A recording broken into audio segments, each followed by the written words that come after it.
Hello दोस्तों, नमस्कार। Welcome to this video. अपने इस चैनल के इस नए वीडियो मैं प्रमोद पाल आप सभी का स्वागत करता हूं।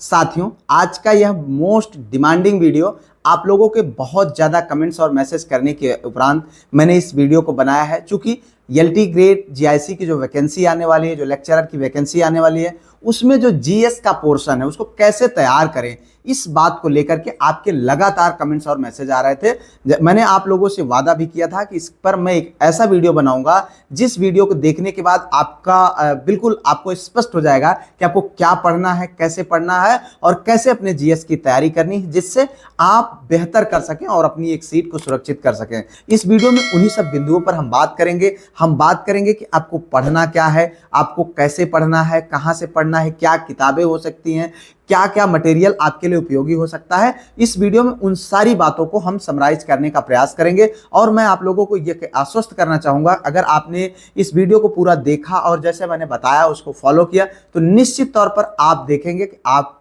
जीएस में बहुत ही अच्छा करेंगे। आइए इस वीडियो को शुरू करते हैं। तो मैं आप लोगों को यह सलाह दूंगा कि मित्र, पहली बार जो एग्जाम हुआ था, जिस एग्जाम में जिस वैकेंसी को हम लोगों ने दिया था, उस समय उस वैकेंसी में कम समय मिला हुआ था, ठीक है। तो वहां पर जीएस को तैयार करने के ज्यादा चांसेस नहीं थे। इसलिए अगर आप देखें तो 90% छात्रों से जो भी सिलेक्ट हैं उनसे मिलेंगे, उनसे बात करेंगे तो 30 में मैक्स टू मैक्स 10 क्वेश्चन से ज्यादा किसी के भी सही नहीं थे, ठीक है। 10, मैं 90% छात्रों की बात कर रहा हूं। मैं जितने लोगों को जानता हूं सब ने यही बताया, यार 5 क्वेश्चन सही थे, 8 क्वेश्चन सही थे, 10 क्वेश्चन सही थे। लेकिन आज अगर आप देखें तो चूंकि ये वैकेंसी 2018 के बाद आज 2025 चल रहा है, लगभग 7 साल हो गए हैं, दोबारा वैकेंसी नहीं आई है, तो लोग तैयारी कर रहे हैं, लगातार मेहनत कर रहे हैं। तो अब आप 5-10 क्वेश्चन से काम नहीं चला सकते हैं, आपको बेहतर करना पड़ेगा। सबसे पहली चीज मैं आप लोगों को यह बताना चाहूंगा मित्र कि जीएस पोर्शन के लिए ऐसा नहीं है कि अब आप जीएस पोर्शन के लिए लग जाइए और सिर्फ उसी को पढ़िए, सब्जेक्ट को छोड़ दीजिए। ऐसा नहीं करना है। आपको क्या करना है, एक रणनीति बनाना, उसके तहत 2 से 3 घंटे आपको अपने जीएस पोर्शन के लिए देना है।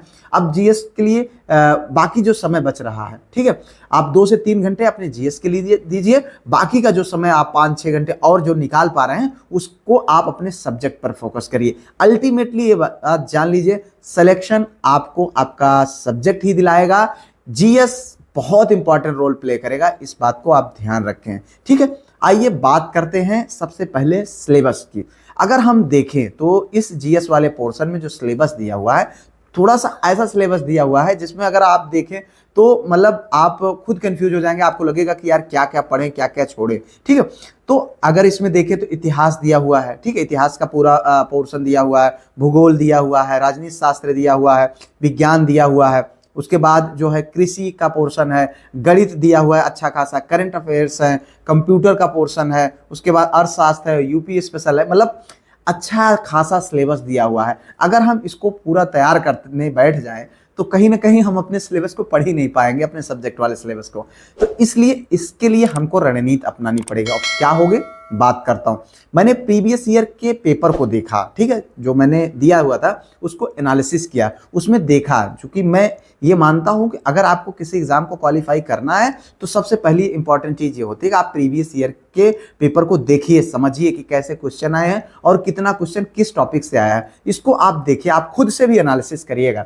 आप देखेंगे कि भूगोल वाले पोर्शन से 8 क्वेश्चन पूछे गए हैं, ठीक है। अब उस 8 क्वेश्चन में अगर आप देखें तो भारत के भूगोल और विश्व का भूगोल जो है, विश्व के भूगोल से 1 क्वेश्चन है, पर्यावरण से 2 क्वेश्चन है और संसाधन से 1 है, जनसंख्या एवं नगरीकरण से 4 क्वेश्चन है। मतलब अलग अलग टॉपिक्स करके ये क्वेश्चन पूछे गए हैं। उसके बाद इतिहास की अगर हम बात करें तो इतिहास में जो है 5 क्वेश्चन पूछा गया है, जिसमें प्राचीन इतिहास से 3 क्वेश्चन है, मध्य से 1 है, आधुनिक से 1 क्वेश्चन पूछा गया है, ठीक है। उसके बाद अगर हम बात करें कृषि के से, तो कृषि से आपको 4 क्वेश्चन पूछे गए हैं। 4 क्वेश्चन में 1 क्वेश्चन है आपके प्रजाति पर, फल जो है, उसके बाद फसल चक्र पर, फिर कीट पर, इस तरीके से क्वेश्चन पूछे गए हैं, ठीक है। अब उसके बाद अगर हम बात करें फिर राजनीति शास्त्र की, तो राजनीति शास्त्र में आप जो है 3 क्वेश्चन पूछा गया है, ठीक है, 3 क्वेश्चन पूछे गए हैं। उसके बाद गणित की बात करें तो गणित से भी 3 क्वेश्चन पूछे गए हैं। करंट से बात करें तो करंट से भी 3 क्वेश्चन पूछे गए हैं, जिसमें एक जो है सूचकांक से, राष्ट्रीय मंडल खेल से, एक जो है सैन्य अभ्यास से, इस तरीके से पूछा गया। उसके बाद एक क्वेश्चन पूछा गया आपके कंप्यूटर से। इस तरीके से टोटल 30 क्वेश्चन पूछे गए थे। अब हम देखें तो इसमें जो सबसे इंपॉर्टेंट हो जाता है आपका भूगोल हो जाता है, उसके बाद इतिहास होता है, फिर कृषि होता है, फिर जो है आपका राजनीति शास्त्र, उसके बाद विज्ञान, फिर गणित, करंट अफेयर्स, फिर कंप्यूटर। और अगर देखें तो अर्थशास्त्र हमारे सिलेबस में था, पर उससे क्वेश्चन नहीं पूछा गया। यूपी स्पेशल से भी कोई क्वेश्चन नहीं पूछा गया। हालांकि भले नहीं क्वेश्चन पूछा गया लेकिन पढ़ना हमको है ही।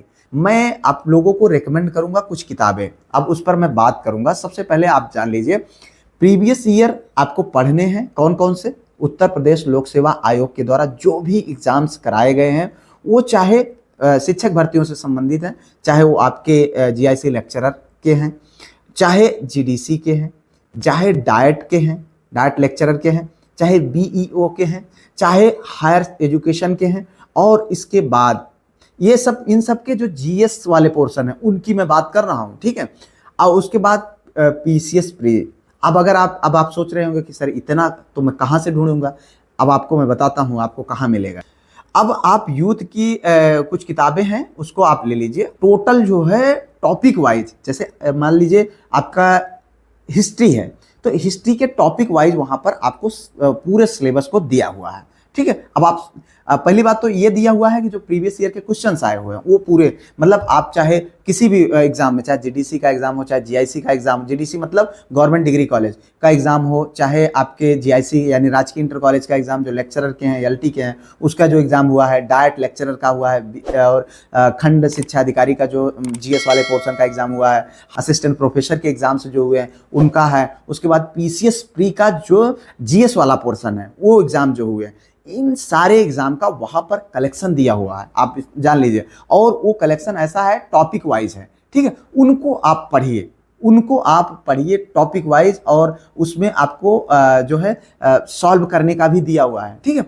तो वहां पर पूरे टॉपिक्स दिए हुए हैं। अब आपको जब पूरे, जैसे मान लीजिए हिस्ट्री के सारे टॉपिक्स दिए हुए हैं, तो अब आप क्या करिए वहां से पढ़ लीजिए, ठीक है। आपको लगता है कि आपके लिए पर्याप्त है तो ठीक है, नहीं तो आप वहां से जो टॉपिक आपको कंफ्यूजन मिलता है, ठीक है, उस टॉपिक को यूट्यूब पर सर्च करिए, उस टॉपिक को पढ़ लीजिए। और उसके जो इंपॉर्टेंट चीजें हैं, मतलब सतही टाइप की, ठीक है, फैक्चुअल डाटा, उनको आप नोट करते जाइए, एक कलेक्शन बनाइए नोट्स का। अब इस तरीके से आप पूरे हिस्ट्री का, पूरे जो है जियोग्राफी का, पूरे आप पॉलिटी का, पूरे जो है विज्ञान का, कृषि का, सारे टॉपिक्स को आप कलेक्ट करके वहां पर आप टॉपिक टू टॉपिक आप वहां पर पढ़ लीजिए। पढ़ करके आप एक अपनी नोट्स बना लीजिए, ठीक है। अब इसमें मैं आप लोगों को ये सलाह दूंगा कि देखिए मित्र, एक एक दो दो क्वेश्चन के लिए आप सोचिए कि कंप्यूटर को पूरा पढ़ डालिए, मत करिएगा, छोड़ दीजिए, ठीक है। मत पढ़िए, थोड़ा बहुत देख लीजिएगा, मत पढ़िए, ठीक है। और दूसरी चीज, अगर गणित आपकी अच्छी नहीं है तो मत पढ़िए, छोड़ दीजिए उसको।